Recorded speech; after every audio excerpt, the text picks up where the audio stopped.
തെരഞ്ഞെടുപ്പുകളും തെരഞ്ഞെടുപ്പ് ഫലങ്ങളും വന്നു. ചിലർ ഭരണപക്ഷമായും മറ്റു ചിലർ പ്രതിപക്ഷമായും അധികാരത്തിലേറി.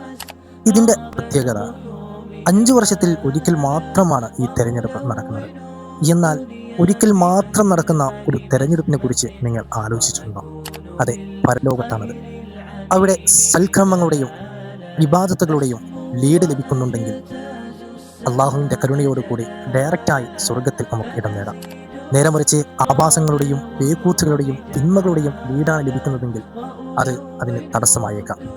ഇനി നമ്മൾ ആലോചിക്കുക, അള്ളാഹു സുബ്ഹാനഹു വ തആല നമുക്ക് ഇത്രയൊക്കെ ആയുസ് നൽകിയിട്ട്, നമുക്ക് ഇത്രയൊക്കെ വയസ്സായിട്ട് ജീവിതത്തിൽ ഇതുവരെ കൃത്യമായി 5 വക്ത് നിസ്കാരം നിലനിർത്താൻ കഴിഞ്ഞിട്ടുണ്ടോ? വിശുദ്ധമായ ഖുർആൻ പാരായണം കേവലം വിശുദ്ധ റമളാനിൽ മാത്രം ഒതുങ്ങിയോ അതോ തുറന്നുണ്ടായോ?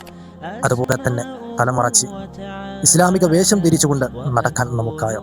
ദിക്ർ സ്വലാത്തുകൾ ജീവിതത്തിൽ പകർത്താനായോ? ഇല്ല എങ്കിൽ അത് വലിയൊരു പ്രശ്നമാണ്.